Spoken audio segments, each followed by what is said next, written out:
Did you know that vocabulary is more important than grammar? If you have good vocabulary, you can communicate successfully, even if the grammar is not completely perfect. However, one common problem is learning new words and then forgetting them.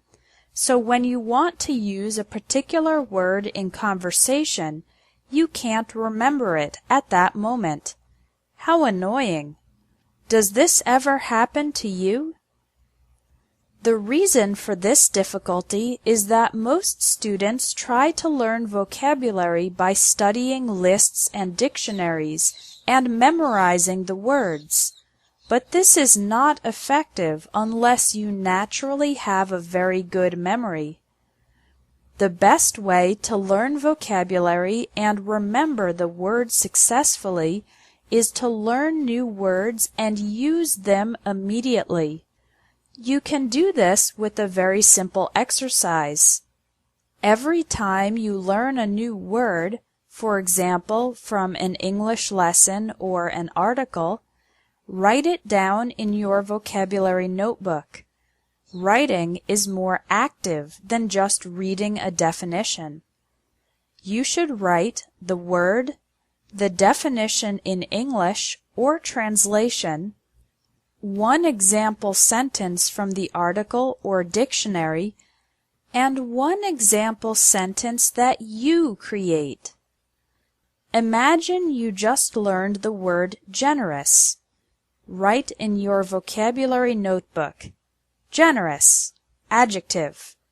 Definition: when a person gives time or money freely. Example 1 from the article. Thanks for paying for my dinner. You're very generous. Example 2. My example.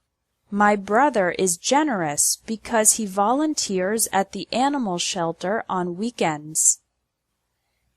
It's best if your example sentence is true or relevant to your life, because this creates a personal connection with the new vocabulary word. The next day, read your vocabulary notebook again and try to add one more example sentence using the new word. This helps establish it even better in your memory. These two simple steps, writing the word and using it immediately, help your brain remember and help you use new words. Do you have a vocabulary notebook? If not, start one today. Your action item for today is to read a text in English, identify 5 new words, and do this exercise. Write the word and its definition and use it immediately in an example sentence. This is a very simple strategy, but it makes a big difference in helping you remember new words and improve your vocabulary faster.